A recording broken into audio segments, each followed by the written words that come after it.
அப்படியாமா? வழக்கமா கழுவுற மீன்ல நழுவுற மீன் மாதிரி போவாளே, அவ வேற உங்களையும் என்னையுமே அடிப்பாளே. அவ இப்போ என் வலையில நல்லா சிக்கியிருக்கா சாந்தி.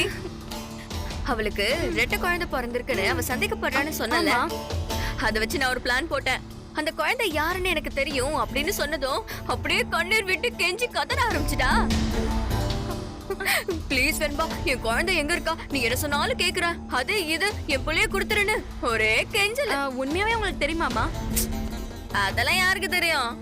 கண்ணம்மாவை பொறுத்த வரைக்கும் வெண்பா கெட்டவ, இவதான் செஞ்சிருப்பா அப்படின்னு அவ நம்புறா. அத நான் யூஸ் பண்ணிக்கிறேன். சரிம்மா, அப்புறம் என்ன நடந்துச்சு? அவளை கண்ணை கட்டி கார்ல கூட்டிட்டு போனேன்.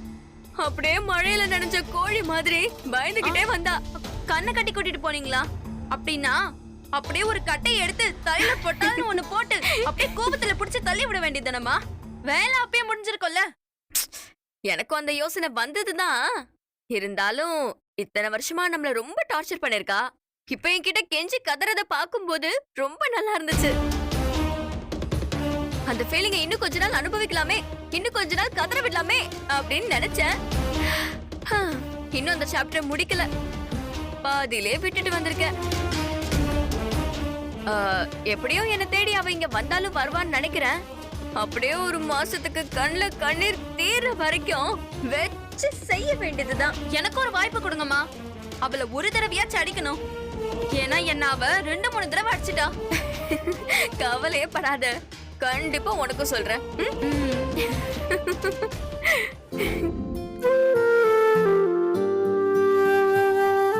என்ன ஏமா குட்டி அப்படி என்ன பாத்துக்கிட்டு இருக்க? உன் முகத்துல சிரிப்பு அப்படி பொங்குது. டேய் பாரதி, நாங்க 2 பேரும் இப்பதான் சாப்பிட்டு வந்தோம். நீ போய் முதல்ல சாப்பிடு, டைம் ஆயிடுச்சு. இல்லப்பா, எனக்கு பசியே இல்ல, நான் அப்புறம் சாப்பிட்டுக்கிறேன். சரி ஹேமா, நீ வா சாப்பிடலாம். உனக்கு பிடிச்ச மாதிரி முறு முறுன்னு தோசை போட சொல்லிருக்கேன், வா. பாட்டி, எல்லா போட்டோஸ்லயும் செம்மையா இருக்கீங்களே. தாத்தா, நீங்களும் போட்டோல சூப்பரா இருக்கீங்க.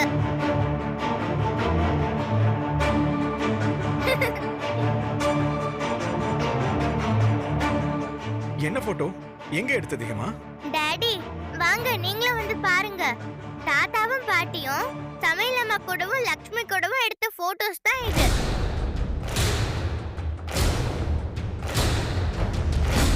சூப்பரா இருக்கு டாடி.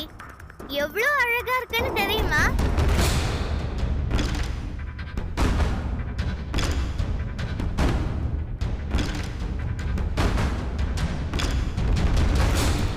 ஹேமா, போன தாத்தா கிட்ட கூட எழுந்திருச்சு போய் சாப்பிடு போ.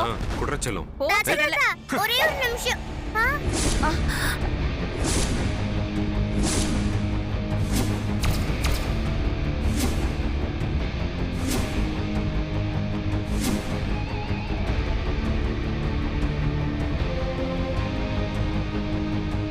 ஹேமா குட்டி, முதல்ல அப்பா பாத்துக்கிறேன், அதுக்கப்புறம் போன் உங்ககிட்ட கொடுக்குறேன். இப்ப போய் நீங்க சாப்பிடுறீங்களா? செல்ல குட்டி.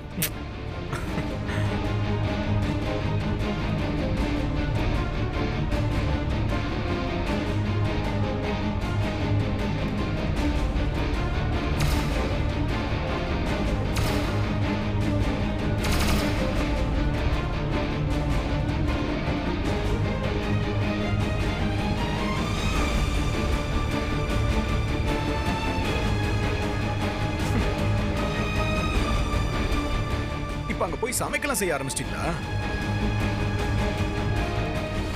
சமைக்கிறது மட்டும்தானா, இல்ல அந்த சமையல் அம்மாவோட சேர்ந்து ஒரு 10 வீட்டுக்கு அப்படி சமைச்சு கொடுக்க ஆரம்பிச்சிட்டீங்களா?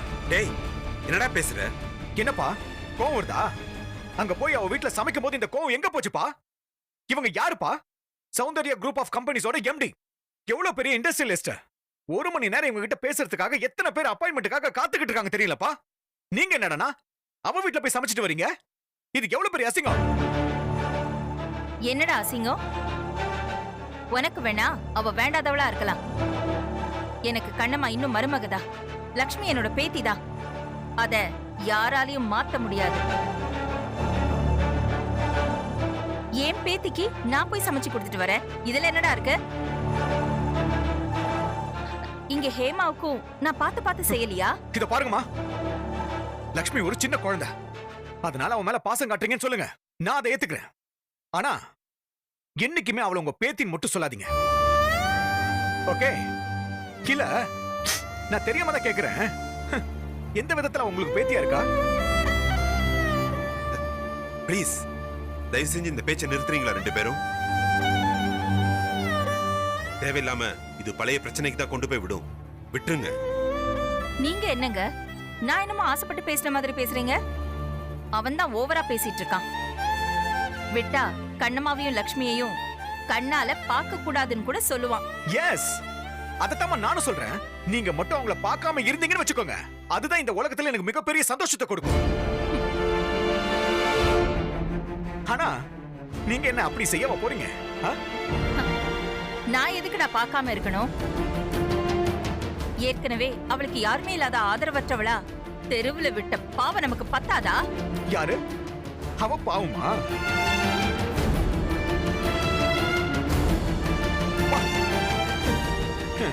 எல்லா தப்பையும் செஞ்சுட்டு உங்ககிட்ட நல்லவன சர்டிபிகேட் வாங்குற அவ பாவம் இல்ல?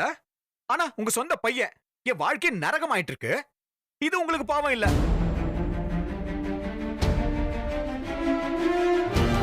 சூப்பர்மா, நல்லா இருக்குமா உங்க நியாயம்? சரி, அப்போ ஒண்ணு பண்ணுவோம்.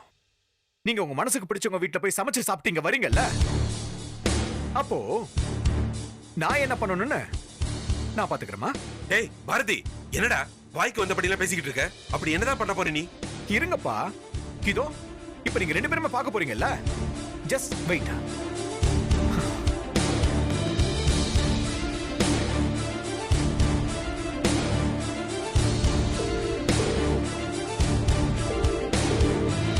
ஹலோ ஹலோ வெண்பா. சொல்லு பாரதி. வெண்பா, ஏதாவது அவசர வேலையா இருக்கியம்மா? அப்படிலாம் ஒண்ணும் இல்ல பாரதி. ஓகே, அப்படின்னா கொஞ்சம் என் வீடு வரைக்கும் வர முடியுமா? என்னாச்சு பாரதி? ஏதாவது பிரச்சனையா? சே, அப்படிலாம் ஒண்ணுமே இல்ல, நீ பயப்படாம வா, எல்லாமே சந்தோஷமான விஷயம் தான். And I am waiting for you.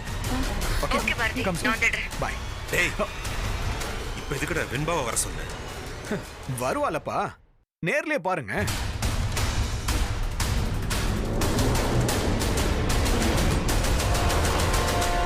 Bharathi.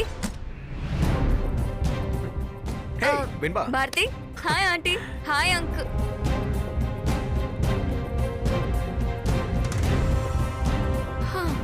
இப்பதான் சுட சுட ஏதோ ஒரு பஞ்சாயத்து முடிஞ்சிருக்கு போல இருக்கு. இந்த நேரத்துல நம்மள எதுக்கு வர சொன்னா? சரி வெண்பா, உனக்கு நல்லா சமைக்க தெரியுமா? ஓரளவுக்கு சமைப்பேன். அது போதும். ஆக்சுவலா எனக்கு காலையில இருந்து காரசாரமா சிக்கன் செஞ்சு சாப்பிடணும்னு ஆசை. உனக்கு செய்ய தெரியுமா? தெரியும். ஆனா ஆனா என்ன தெரியும்ல, இப்ப கொடுத்தா நீ செய்வியா? இப்போ செய்யலாம். சிக்கன் கிரேவி தான். சூப்பர் வெண்பா, வா, இப்பவே செஞ்சு அதை சாப்பிட ஆரம்பிக்கலாம். வா நம்ம போலாம். இப்போ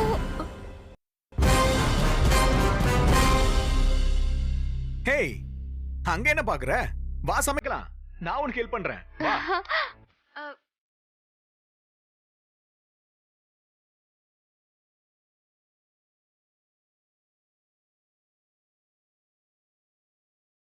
பாரதி, சிக்கன் கிரேவிக்கு சின்ன வெங்காயம் நிறைய வேணுமே. அப்படியா? ஆமா. 1 மினிட். ஓகே. இதோ சின்ன வெங்காயம். வெயிட், நானே உரிக்கிறேன்.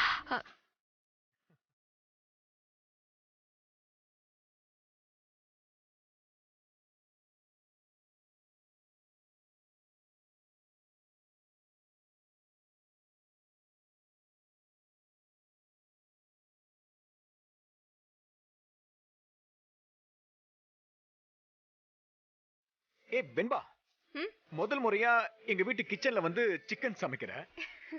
வரலாற்று சம்பவத்துல இத பதிவு பண்ணலாம்னா எப்படி? நம்ம ஒரு போட்டோ எடுத்துக்கலாமா?